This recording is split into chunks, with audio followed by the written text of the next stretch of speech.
Hi there, it's Chuck from Above the Basement, Boston Music and Conversation. We are always fascinated to talk about the state of Boston music and Boston music history with people in the business. Terrestrial radio is a huge part of that. WBCN, WFNX, WZLX. If you grew up in Boston, those stations were a seminal way to discover new bands that inspired so many musicians. I met Anngelle Wood at a State of Live Music event that she hosted at iZotope offices in Cambridge when I was trying to learn a bit more about, well, the current state of live music.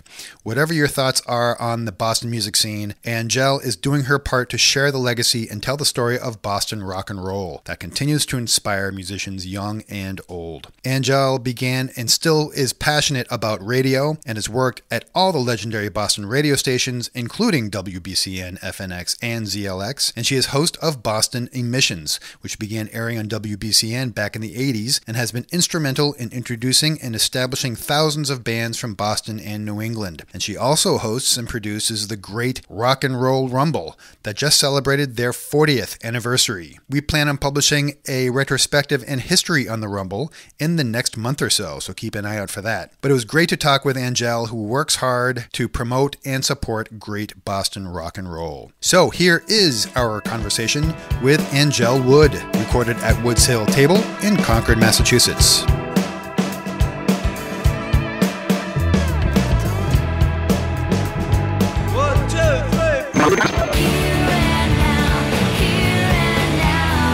Boston. Hey! You're part of it! Boston! Gonna make you good! Boston Emissions. Ooh, baby, you're my home! Boston!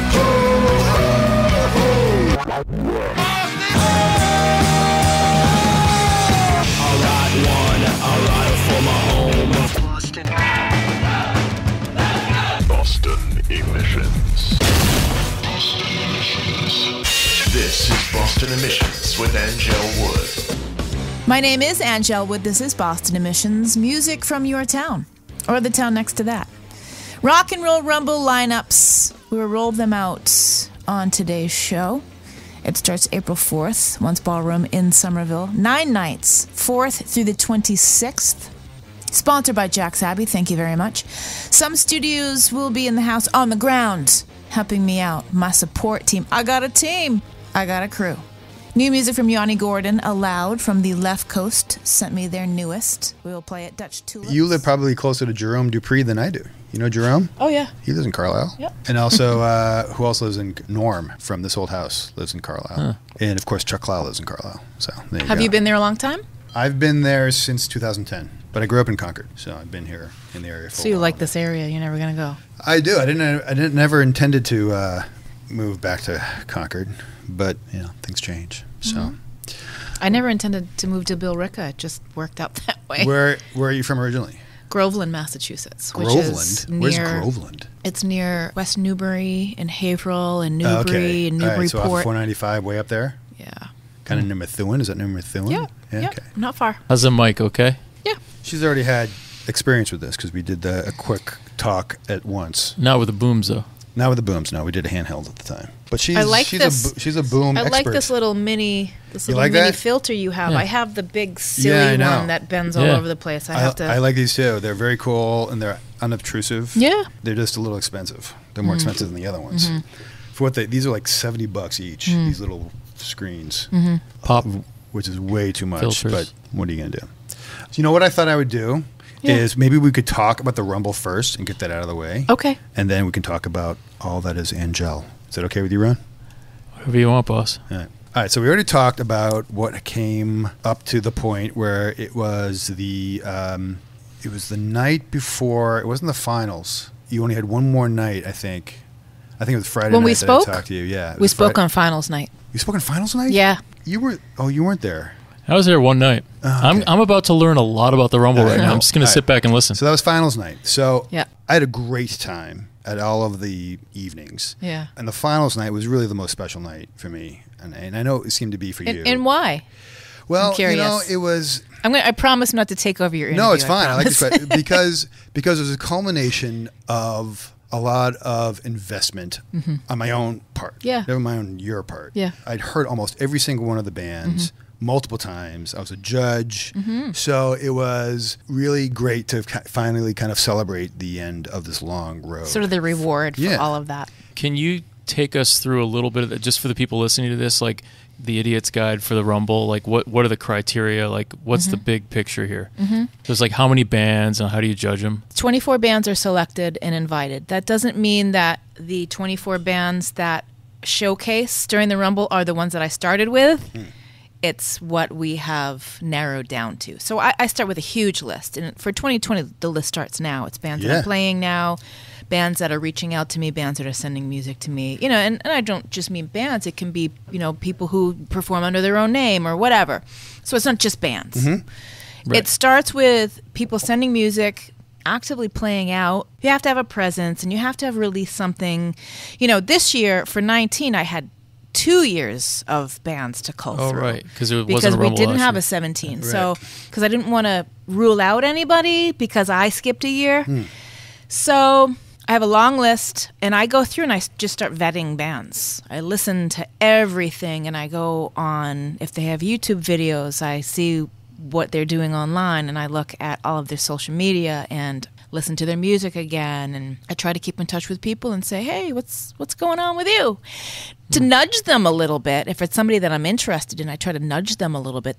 I don't think bands ever realize this, by the way, what I'm doing. I don't think they ever realize, hey, how could they? What's going on with you? What's the band doing? Right. It's my own curiosity, but it's definitely because I want to nudge them and say, stay busy. Someone's paying attention. Stay busy. It's stuff that I like, but because it's the Rock and Roll Rumble, it really has to be a band situation. It can't really put a singer by themselves up there. Right. The scoring criteria is not going to work in their favor. I also hear, like, what about instrumental bands? It's just... Not really rock and roll. I'm paying a disservice to an instrumental band by putting them up against everything else. Sure. You know, I also get, like, why does it have to just be rock and roll? Yeah, well, it's the Rock and Roll Rumble. Well, it doesn't have to be just rock and roll, but a couple things. If you're an MC and you have just a turntable or something like that, again, it's like the instrumental band situation. I'm not setting you up for success. Yeah. Because I'm not going to change the way we do the whole thing. I'm not going to change criteria to have an instrumental band in there. I'm not going to change criteria to have, you know, somebody who just plays with a laptop, whatever that looks like. It just doesn't work. Right. I'm not sure if it's a requirement, but everyone on stage played their instrument. If there was anything that was pre-recorded that was played, I didn't notice it. There's no rules against filling in your set. There's no rules against tracks or anything like that. But you can't stand up there with a mic in a track. Right. And everybody It's played just an not instrument. going to work. Yeah. Yeah. You have to have a band, however that looks. Well, you know, it makes sense for like what you're doing to judge the 24 acts in a very fair way to each other. The music is so diverse. You can't sort of... It's not America's Got Talent. These days, frankly, it's nice to say, this is rock and roll, and it's going to die if you don't do it. But there's still so many bands who are making rock music. Why would I turn my back on that? Everybody else says rock is dead. I don't think that it is. Yeah. No, that's what I do. I mean, I've built a career on rock music. Why would I pretend to be something I'm not? Well, you know, it's hard to define. I mean, these definitions of music. It's tough. I mean, it's tougher nowadays. Yeah. And there were edges of rock music in there. I mean, certainly you had Bricks and Mortar. It's probably the drugs. Do you taste blood on your lips? It's like pennies and dirt. Well, that's a little taste. You're bound and you're laced on hands and knees. So love me. I need you, baby, like I breathe. I need you, baby, like I breathe. I fuck the innocence out of you, love. I need you.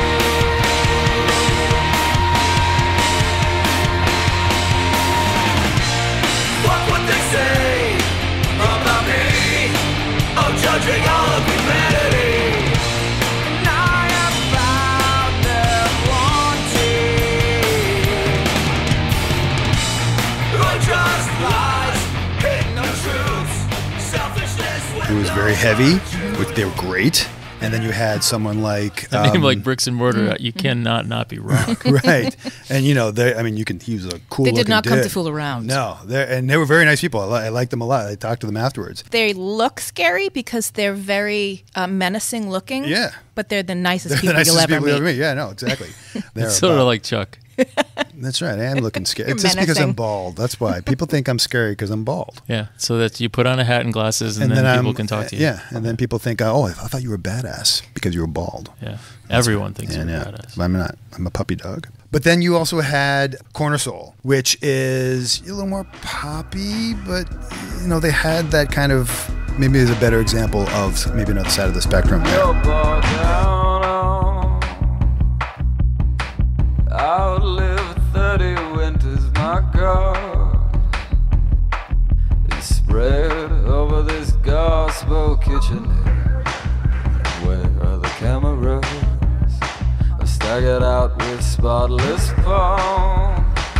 Shivering from a sickness I took years to perfect. Someone sighs, I might break a sweat. They had a couple of things going on because some of their recorded music sounds very like 1970s Bowery, New York City. Yeah. So much rock, but then they also had a little dance, glam, Right. punk, funk thing going on. You're going to get pushback, though, right? Like Always. If something is very poppy and someone thinks that they're a rock band and wants to be in the Rumble, it's interesting, like, what defines rock? I do. Because Yeah, it's an I easy do. That's an easy I answer. decide if So I your think it experience- fits or not. Yeah. what you've done at Yeah. BCN, ZLX over the years, you've really done this for what, 25 years since, or so? Since FNX, since 1998 when I started working in commercial radio in 98 Yeah. in college. So why is the Rumble important? That's a big question. That is a tough question. It probably is the longest running showcase of bands and independent music left in the country. No other city does this. Really? It has a branded, solid history. Anybody can throw a battle of the bands. You can have, the applause-o-meter. Right. Scream really loud for your favorite band. Right. No disrespect to anybody who wants to do that, but that's not what I want to do because I feel like the Rumble still, even all these years later, has credibility. And that's why I am so strict about every single thing. And Ron, so that there's a conversation that happens before the Rumble. All the judges are pulled into a room. We're strip searched. Fingerprinted. And they lay down the law very nicely. You can't tell anybody you're a judge. What are the You have other to be in rules? the room when the band's playing. That's right. You the can't whole leave the time. room. The whole time. The whole time the band is playing, you need to be watching them. You I couldn't can't do that. You can't get sloshed. I have to No, pee. don't get drunk. Don't get drunk. And she has, what do we call them? Judge police, right? Yes. Judge cops. I have people that look for you and Yeah, make to sure make that sure you're paying that you're attention. Paying attention, not on Yeah. your phone. Yeah, exactly. You're That's not another outside thing. or you're not upstairs Right. or stuck in a corner talking to someone because, at the end of the night, you're going to go and score these bands. So how many nights were there? 10 nights? 9. Did anybody get pulled? Any Nope. judge? Nope. Well, that's good. All the judges there, they're all adults. Everyone is like a professional doing Yeah. something in Yeah. music. What's the criteria? Yeah, What do they go through? What are the categories? Tell how we number from 1 to 10. Oh, like the scorecard? I like how you say we, like you're like this. I was well, a he was judge. in. He was in my Yeah. judges I judged. table. this No, year. I know I'm you judging you judge. right now. I know. Well, it starts with song structure, material, songwriting, vocal effectiveness, stage presence. Yeah, how they relate to the audience reaction Right, to cool. it. Yeah. Then you have a score sheet and stuff Yep. like that. But then Exactly. there's the special question. There's a bonus The category, wild card which kind of is thing. for you can give points for anything at all that's not covered you in said the that, yeah. in the top questions. Somebody had a cool T-shirt on of your favorite band, and you gave them 3 points for that. All the bands had matching Converse All Stars on, One or of them had they their dad as the bass player. In yes, it. yes. If somebody knew that, they may give extra points for that. Yeah. So that was Corner Soul. Yeah. The dad was the bass player for his son, who was the lead guy, right? Yep. And they were great. They have the same name. And he You know did it's something. hard to find a bass player when you got to ask your dad. I don't know if you noticed it, but he did something in the finals. Like every time they would play, from the first night to the wild card to the finals, their performance got even more glitter and more colorful and more things. He did something that was so cool. He had like one of those little hand siren things that go, ooh, Oh, yeah. like a little thing. And he had it up to the microphone. And then when he was done, he went like this, and there was glitter in it. So glitter He went flung it. all over that was like serious planning. Did you give him points? I wasn't the judge that night. Oh, But that's I was hoping that's That's a why great you have example. to be. That's why everybody has to be in You the have to room. be in the room for because that. somebody was outside smoking or took their bathroom break during the set. They would have missed that. I know. That's a very good answer. I like that answer. And the thing is that the one thing I know I don't remember what it was, but okay. Well, it was, What was whatever the you question? said was really good. Why is the Rumble important? Why is Rumble important? It has credibility. Yeah. Longevity too. I mean, what is it? 40 years. That's amazing. I mean, that's what you started with with the neighborhoods. Yeah. Were like the first. First official in 79. And then Till Tuesday and Dresden Dolls and So there's a lot of history here, Yeah. obviously, Tons. and not just kind of some fun Boston bands doing the thing, forgot about. I mean, there's history in the people that really cut their teeth and really actually You're put right. their stamp in Boston, You're right. or put their stamp on Boston. Yep. What do you think you'll do different next year? Anything? I'll do something different. I'm not quite sure what that is yet. I did notice that you got emotional. I actually videotaped it. I can send that to you if you want. I don't want to see that. Videotaped it. But you got emotional at the end. I did, and it took me till the end because I really do usually get a little weepy when I see the bands playing and see everybody just when the bands play, and then I see the audience. The whole thing about the Rumble vibe is the bands and the fans. They're just vibing off each other, and that I've seen bands go from down here. Yeah. And then they go to the Rumble and they go up here. Their performance goes from here to here because everybody's feeding an energy in the room. And I instruct bands, I try to the best I can, bring your people, at least for prelims night, let people know because it's going to make everything that much better for you. You're going to play better. Your fans are going to bleed into the other fans. And it's going to be this sea of love. Yeah. Other fans are going to be your fans. That's right. The only band I did not see more than once was the one who won, was Set Fire. I only saw them that night. Okay. But every band I saw upped their game the next time I saw them.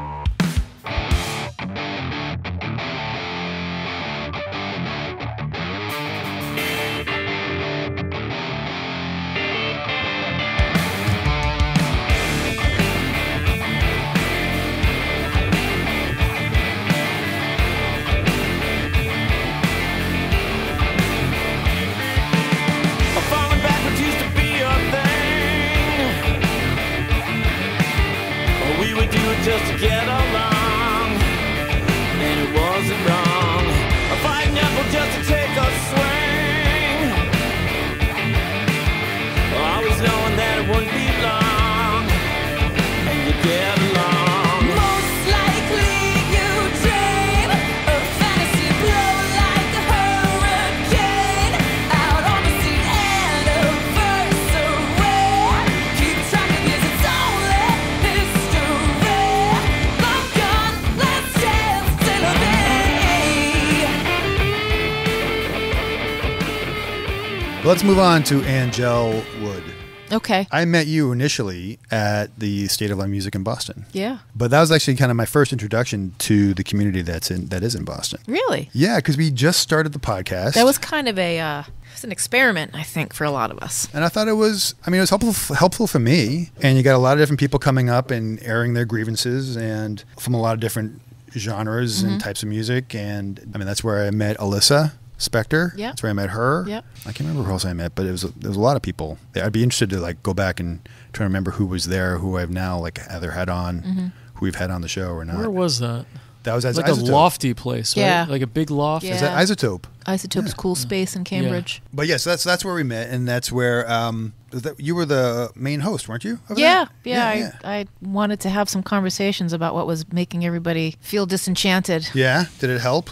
What do you think? I think any conversation helps. I don't know if we solve anything, but I think any conversation's helpful. I don't know that the goal should ever be solving everything because I don't really think that's realistic, but I think giving people an opportunity to talk about things and maybe try to come up with some suggestions, I don't think that's ever a bad thing to do. Well, it certainly brought to the forefront a lot of questions that we brought up, like equity in various different ways. Equity for artists, equity for venues, Right. and music equity, places for hip-hop artists and rappers to play, and how they don't have many Which places is really, to play. really tough. Yeah. And still is. Yeah. But it was interesting to see that, and all those topics that were brought up have been echoed through almost all of our conversations that we've had. It was a very good introduction to what we would eventually find out from the people we talked to.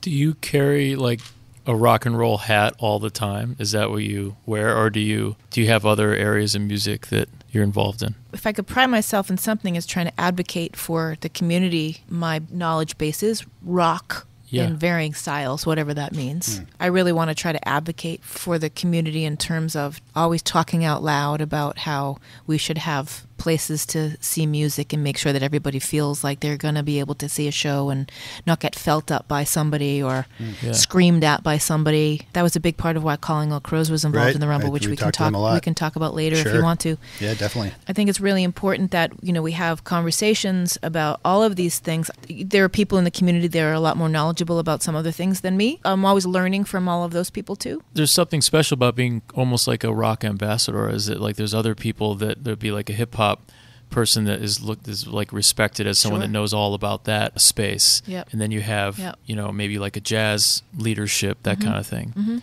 And I think you need some of those people that have seen it through the lens of history in Boston to sort of know how to connect with people. You can't just have all the people on the ground and all the bands that assume that they're just going to go into these venues and cross-pollinate with each other. I mean, I think you need some of that leadership. You're right, and there are definitely more conversations we need to have, but there comes a time where we have to put some of this stuff into action, and I think we're still working on that. I think we're still working on how we can better serve the hip-hop community in terms of making their performances as accessible as everyone else's. And there is definitely much conversation that needs to be had about representation. There's a lot of conversation in the city we need to talk about in terms of what's happening in venues, and I'm going to touch on this again because it's a big part of what I've been working on, is making sure that we're aware of what the plans are for these venues if things are happening. If people are getting assaulted, and this is anyone, I'm not just talking about women, I'm talking about anybody that is at that event. If someone's, getting threatened or spoken to in a way that has no place, we really need to figure out how we're going to deal with that. And that's been something that I've been thinking about a lot, because there have been a lot more things that have happened throughout the city. I don't know what's happening at the Middle East. A lot of people don't know what's happening at the Middle East. A lot of people have stopped playing shows at the Middle East. Because we don't know. There's more issues going on there than other venues, you think? Yeah. There's been issues as to whether there's been sexual assault or assaults allegedly taking place there. I don't really know, because it's been kept very, very quiet. I've spoken to people who have tried to investigate it. It's been really troubling. So what's also troubling is we have no idea. They're part of the culture. If you're out there and you're holding bands, you're serving drinks, you're part of that process. And you're right, you need to have a mechanism. And it's important to figure out, if we're going to these venues, and, if people are sending their children to these venues, or if people are sending their loved ones to these venues, and people are supporting these venues, I think it's important to find out, what is your plan if something does happen? And we try to do that with every night of the Rumble, with working with Calling All Crows, and once committed to training their staff with bystander training. And I would really like to put a call out to other venues to follow suit, and other members of the community to take bystander training. And that could just simply be, I'm watching this situation go down, and I'm not sure if these two people are comfortable, if this is a friendly situation, or if this is kind of crossing the line where this person's maybe too nervous or they don't really know what to say. So those are some things that come from that. Can you talk about Calling All Crows? Can you talk about that? It's an organization that works within the music community to make harassment-free spaces. And I think the term safe space has been bastardized a lot in the media, but what it is really about is people being able to go to a show or go and enjoy themselves without feeling like they're going to get picked on or harassed. Or that's why things like girls' rock camps and safe spaces exist in the first place. So women and girls can go in and make music and enjoy themselves without this, cloud of having to do something other than just make music. It doesn't even necessarily have to be like someone putting their hands on them. It's a matter of harassment in terms of, well, you're not doing what I want you to do, and you're not giving me sex or whatever attention. It's important for it to be understood that we're not going to let this stuff continue to happen. I've had many instances where I'm bullied on the internet. I'm spoken to in a way that I know a man would never be spoken to. I've been yelled at. I've been called every dirty name in the book on the internet publicly for whatever reason. I told someone no, or I asked a photographer to move, or I didn't play a band. I've been cornered in venues. You didn't answer my email. You didn't play my music. Like, can you please get away from me now? What are we doing here? I am in no way obligated to play you, respond to your email, or really have this conversation with you right now. And it gets a little tense. It can get tense to where you're like, I don't even want to go out sometimes because I don't want to be, cornered by somebody who's like, what are you doing? How come you didn't pick my band? Right. Violence isn't just physical, right? So It absolutely is not. And it can instill fear in a place where, we keep on talking about wanting to have all ages venues. It would be wonderful to be able to do that. You can't have all ages venues if you're going to have that kind of action going on. So, yeah, we talked to them at the Rumble, and I really like what they're doing. It seems like a no-brainer for every venue to have these people come in, train, because a lot of it's just they just don't know what to do in these situations. I think it's great. Do you remember the website off the top of your head? Callingallcrows.org. Good. A lot of people say counting all crows. That's a very easy mistake to make. I know. Calling all crows. Yeah, they're very nice people. I think it was it Kim? Kim. She's the executive director, yeah. Excellent. Okay, so I want to talk about radio. Okay. You grew up in Rochester, right? But you listened to the radio as a child, right? Yes. They had radio out there with the horse-drawn carriages? I'm old as well, and we had radio. So FM, right. Yeah. But I remember WCMF. I remember listening to AM. Rochester, New York. Yeah, there was a time where it was a thing. RKO, I think, played music or something like that. I can't remember. But anyways, BCN, ZLX was a little later. Remember WCOZ? Yes, I do. Kick-ass rock and roll. That's right. Wow, can you guys do that again? That was awesome. I was in middle school, and we had their T-shirts, and that was like a big thing. Get in trouble for wearing those in school? Kick-ass rock and roll, probably. Anyone in our general age group, radio was everything. I would even tape radio. That's how, and top 40 and all that kind of stuff. That's your first podcast, Chuck. Yeah, it was the first. It was social media. I mean, it was where you found out what was going on and who was doing what and where people were going to be and what people were talking about. Yeah. And you got into it in, you said 98 is when you got into it? At college? College, yeah. So you were on the college radio station? Where did you go to school? Yep. New England Institute of Art. Okay. It was Massachusetts Communications College in the Back Bay for a while. And then it became New England Art Institute. It does not exist anymore. That's okay. It was for-profit colleges, Yeah. But you didn't do it in high school? You didn't do radio in high school? No, They have a really awesome radio. They had the radio station here. I think you told you this. You know Sam DeSouza? She works for W something. Begins with a W, I think. Yep. That's just a Most guess. of them do. Not a K. That's just a guess. You just eliminated half of the country. I'm being facetious. But WIQH, they had it there when I was in middle school, and it's still going strong. And a lot of those people who were radio DJs at the time still do it professionally. But radio was such a big part of our lives, at least terrestrial radio. When you got into it in 98, what was the situation with terrestrial radio at the time? This is all pre-internet, right? So it was all pre-internet. Well, 98 was. We were just starting to use email. Oh, that's right. 98 wasn't. That's right. 98 was... I mean, it wasn't like it is now. No, not at all.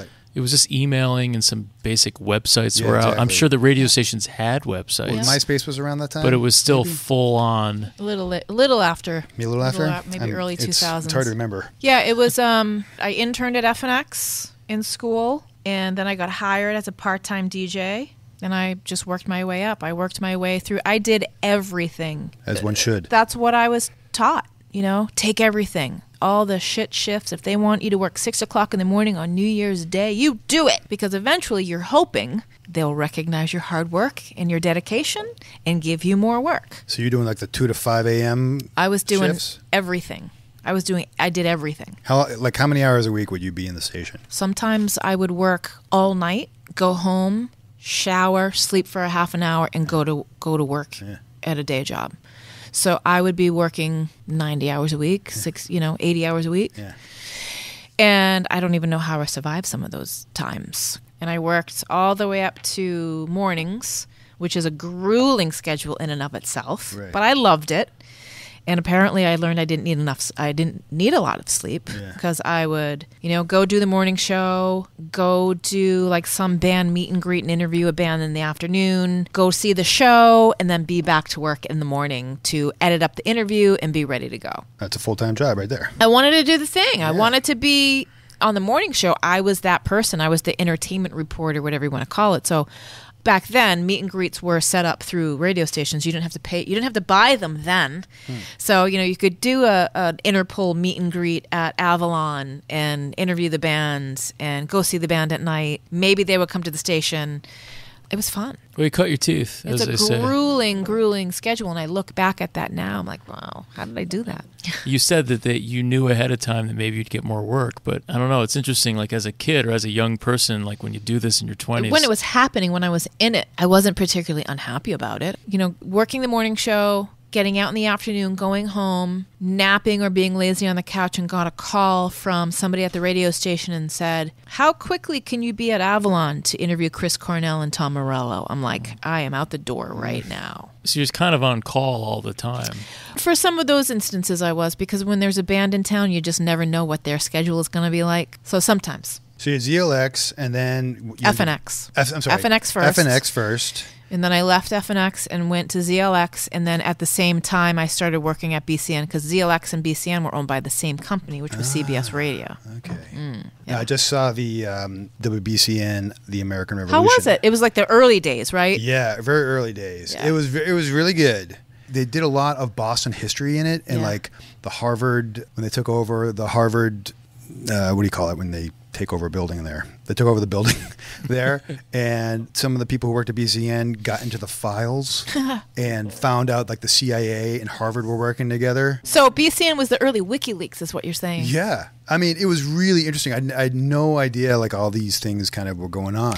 These are the things that really need to be captured, though. These are the conversations that I want to continue to have with people. It's like, how did you get started? You know, we can talk all the time about what you're doing now. I mean, everybody wants to talk to Dave Grohl about, you know, what are you doing? It's like, I want to know what Dave Grohl was doing like a long time ago. Well, you know, that's interesting because I saw there was a big internet blog fight. Maybe it wasn't that big, but I saw it where someone said, I wish people would stop trying to be all nostalgic about the good old days of the Rat and everything like that. Why? There are so many good musicians and bands now. You should be more attuned to what's going on today.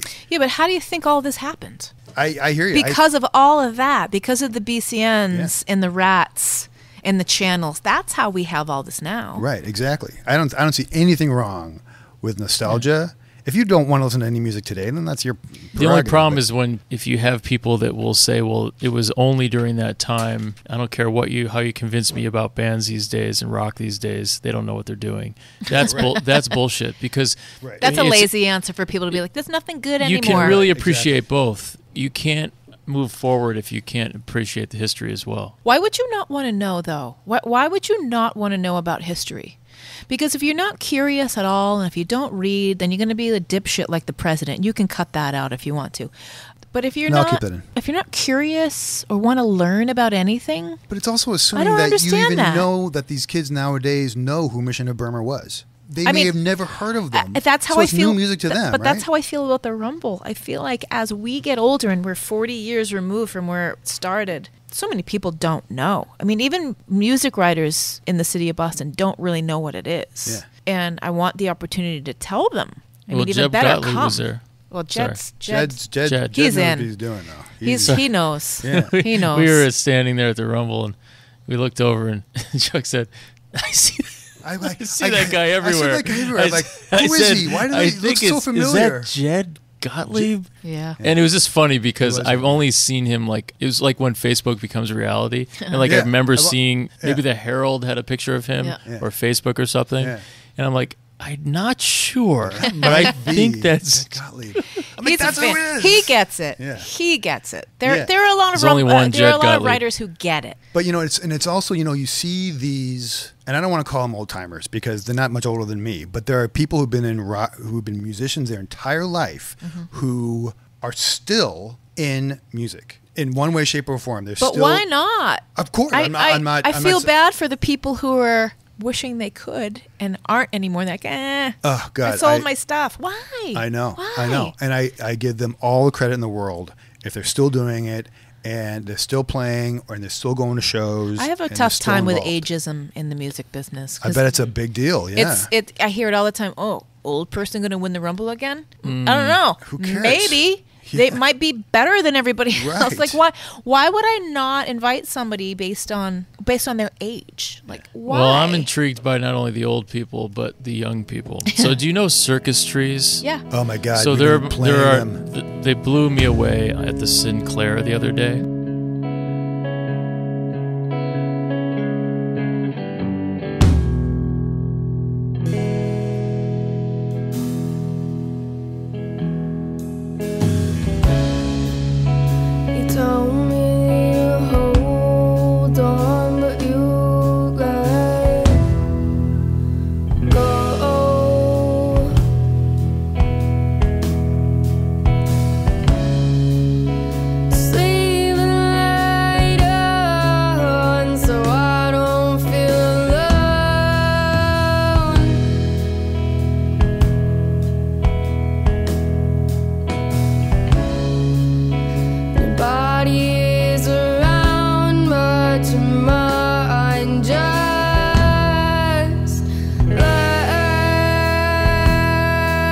Circus Trees has a 13-year-old, I think a 15 and a 17-year-old, and they're all sisters, right? Blew me away. Not only were they good and they were innovative, but I was like, wow, it's almost like they're triplets, like they can like sense each other. It was really cool. I was listening to it while setting up here. I was listening to them on Spotify. Yeah. They gave me vinyl. They had vinyl, which really impressed the hell out of me. Yeah, and speaking when of he old texted and me, new. he was listening to them back from the Cape tonight. We were both listening to them at the same time.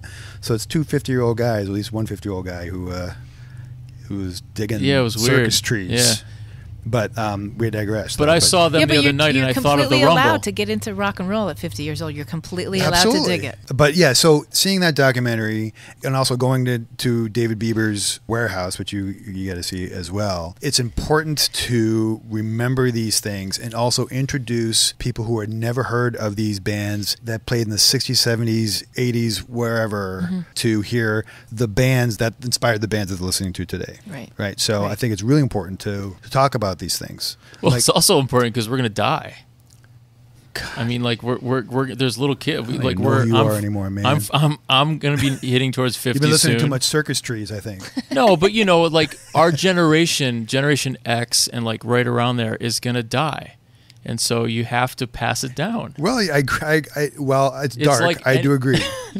I know what you're saying. And as a matter of fact, the more intelligent and accomplished young musicians that I've met know who the Descendants are. Yeah. Okay, Right. or they know who Mission of Burma is. Right. They know their history because they listen to these bands that created what eventually morphed into whatever they're listening to today. It's really important to celebrate the history of Boston music for a number of reasons, because there was a time where this was a real breeding ground, if you will, for a lot of the rock and roll that became, I mean, when you think about a band like the Cars, they're world famous, but they started here. Right. Aerosmith, same thing. They're world famous, and it's not that I'm going to play a bunch of Aerosmith on my show, but I completely recognize their contribution. And they're a Boston band. They're from here. They bring attention to this city. Still, when people talk about Boston, I always compare Boston to New York, and that when I say, did you ever go to the Rathskeller? It's kind of like the CBGBs of Boston. Absolutely. It was the same bands playing in both. You know, that history, it's not told enough. The CBGB story is told a lot, and I think it's starting to be told. I think it's starting to be told more. Ron and I will see what we can do about that. There are things that, somebody like David Bieber or Oedipus or Carter Allen or any of the people, and these people just happen to be related to WBCN, but there's so many great stories and all the stories about all of the venues. The music scene in Boston was always vibrant and full of something to hear and something to learn about. And I don't think that that's not the case anymore. Yeah. It's different. Things have shifted. I saw a lot of bands when I started going to see Boston bands. I would go to the Linwood a lot. So when you could go to Boston proper and see music, Bill's Bar, the Linwood, everybody would go to the Deli House after. I mean, those are some of my warm moments in Boston rock. I mean, the Rat was gone by then. Yeah. I went to the Rat, I think, once. Yeah. Maybe twice, definitely one time. I went once. And it closed Mid-90s? 97? Yeah. You ever go to Charlie's King of the Hamburger? Oh, yeah. Oh, yeah. That was great. $3, you get a hamburger, fries, and a salad and a Coke. So what would be great for the city is to have more sustainable smaller venues. Yes. I know that we're flooding the market with all these larger venues. Right. That's great. If there's another venue to compete with the large scale House of Blues or something like that, sure, great. Well, we have a very good person in government right now named Cara Elliott Ortega, who I think is aware of all these things. What are they going to do about it? I don't know, but I know she knows about it. Because that's the question I want to pose. We talked to her about it. We talked about equity of, different types of artists. Housing is a big problem. Yeah, I'm sure that's... Well, I know the EMF building also went kaput, right? And they just opened up another one, right? The New Alliance? Is that another Well, one? no, New Is that Alliance different? is a recording studio and an artist space. It's not rehearsal spaces anymore. It's not rehearsal spaces at all? Oh, okay. No, EMF was its own entity Yeah. in terms of renting spaces for artists and rehearsal spaces for bands to play. I meant And more then- people who were displaced by that closing that. New yeah. Alliance found a space in Somerville that they were able to build out. It was just there. They have They just had the opening, right? they have spaces to record. Control room, live room, surrounded by really just just artists in their office space and their wares. I mean, they have some beautiful art hanging on the walls. And Okay, but so there's no rehearsal space. There's no rehearsal So space. that's still an issue. It's going to continue to be an issue. A place like Jam Space is closing That's right, down it's closing. I saw in June. So that leaves the Sound Museum in Brighton. Charlestown is still active as a rehearsal space, I do believe. And there's some studios that are building out in Malden and possibly other locations. So there's opportunity. There's still opportunity. But as things become less and less available in Boston, Cambridge, Alston, Brighton, Somerville, you're going to see things go farther and farther And outside I see of it. this. It's important, and it's brought up all the time Yeah. with different artists that we talk to. Yeah. Back to terrestrial radio. Yeah. Where's terrestrial radio going? Nowhere. What's non-terrestrial radio? Well, Like what we're doing Sirius, right like now, satellite radio. I thought non-terrestrial. radio was. Oh, okay. Am I defining that correctly? Terrestrial radio would be like FM, AM. Yeah. And Yeah, everything commercial else, satellite terrestrial radio, would and be different. certainly we have the great NPR stations that are considered non-commercial. So when you say going extensive nowhere, websites. you mean that they're not leaving, or do you mean that they're No, not radio's prospering? never going to go away. Right. It's just going to be different. Okay, They're so- just going to change the way they program it, and it might be less and less local as time goes on, and more consolidated to where you have people, doing multiple shows from different cities all over the country, piped into different cities, and that's going on now. Who's your biggest competitor as far as people listening in their cars? On-demand programming. It's terrestrial radio's biggest competitor. People are spending money digitally rather than your traditional ad buys on radio stations. People still do listen to radio. Kids still do listen to radio. Yeah, my kids do. Just differently. Radio's never going to go away. It's not really ever going to disappear. People are like, oh, radio's dead. It's really not. It's just a matter of how you consume it or how they present it to you. Their programming is, you're not going to hear BCN programming to where they're jumping in and they're like, just got this, Joe's band just brought this in, let's hear it. Those days are over. That free form shit that was cool, that's never going to happen ever again. That's too bad. I like to, I mean, I want to be surprised. I want Playlists, everything is researched and talked about and talked about and talked about. I mean, that was the great thing about the Rumble, and that was the great thing about Thursday night. I mean, I knew a couple of the bands up there, but I didn't know Circus Tree. I'd never seen him before in my life, and I was knocked my socks off. And some of the bands I saw at the Rumble knocked my socks off. And Yeah, I think radio is a lot like landlines. Radio kind of reminds me of that. All these podcasts and Netflix and streaming and all this stuff. Yeah. And like you get in the car, you're like, you don't know what's going to happen. You're like, oh, that's cool. But that's what I love about it becomes radio. a novel thing. I love radio because when you're live on the air, you can't take anything back. It's a different It's skill not set. just like flicking the switch and being able to. You have to know what you're doing. And the people that you hear on the radio that have been doing it for years and years and years, who I are know really good good feeling. at it, Yeah. you can do a podcast and you can recut it and recut it and Yeah. edit it and edit it and edit it and sound amazing. How much work did you put into that? a lot. 10 hours. So it's a talent and it's a skill, and to be interesting and not bore the shit out of people, Yeah. that's a skill. And it'll also be genuine. It's very true. And not like sound like you're a freaking robot. We used to call those people pukers. Hey, everybody, coming up next. It's like, shut up. Just talk to me. Just talk. Do you, when you're on the radio, do you get to introduce new bands to the audience yourself, or is it? Well, that's what I've done on Boston Emissions for years. Yeah. Who would you have introduced that no one else would have that I'd know? Oh my God. Is that a dumb question? I don't understand In what you're terms saying. of bands that Well, like, did you I find a was band that- into, and I was like, Yeah, you're like, here's- you got to listen to this here's- band. Discovered. You discovered, yeah. Does that make Well, any every sense year all? at the Rumble, 24 new bands every year. Yeah, I guess all those. That's right. What am I talking about? That's all those bands. That's right. Last question. We've been talking for a long time, and I know it's getting late. Do you have a last question? Because you've been quiet this time around. You've been more quiet than usual. Usually I can't shut you up. What are you talking about? I've been talking. Not very intelligently. I can't say that I've been talking listening. very intelligently I've been either. I've been enjoying the conversation too. This is like a live podcast radio. A live podcast radio? Live radio podcast. Do you ever do live streaming or anything? No. He should No. not. We could.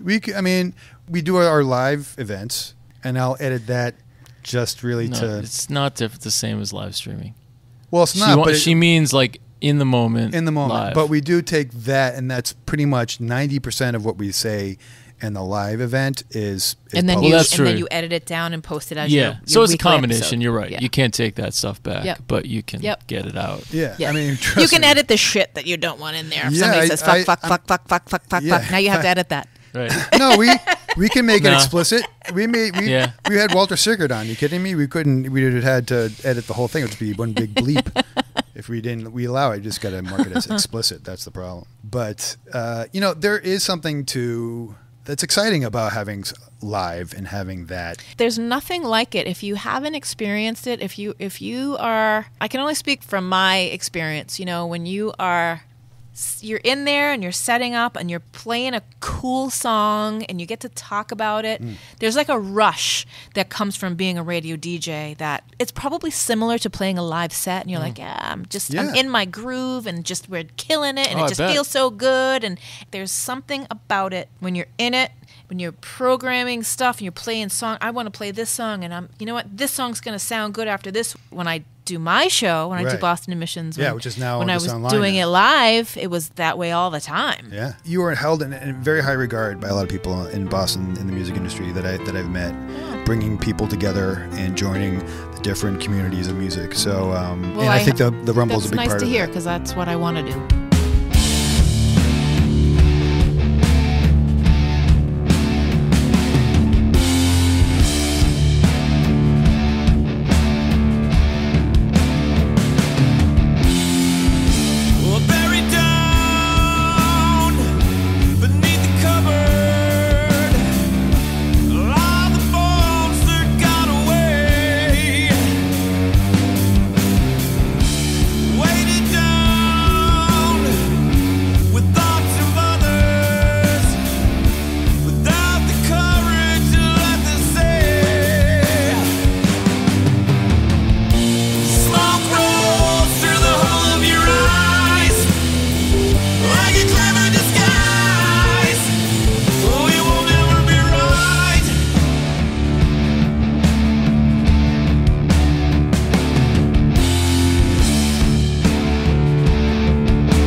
You can learn all about Boston Emissions and Anngelle's work at bostonemissions.com. You can also visit callingallcrows.org to learn what you can do to help provide a safe space for music so everyone can enjoy themselves at Boston venues. We'll let you know when our retrospective on the Rock and Roll Rumble comes out. We still have a few people to talk to first, but we are excited to publish that in the next month or so. Finally, please go to abovethebasement.com, where you can join us on Patreon, sign up for our newsletter, listen and subscribe to our podcast, like our Facebook page, follow us on Twitter, and look at all the nice pictures we post on Instagram. We are everywhere. On behalf of Ronnie and myself, thanks for listening. Tell your friends, and remember, Boston music, like its history, is unique.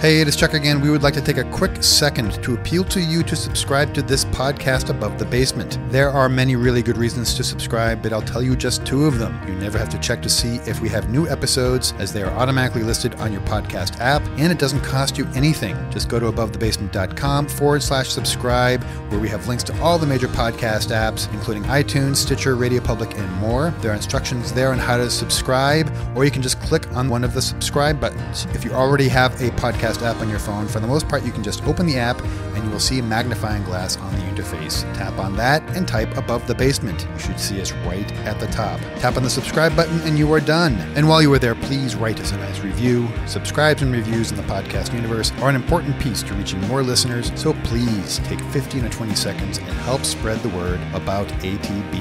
Thank you for your support.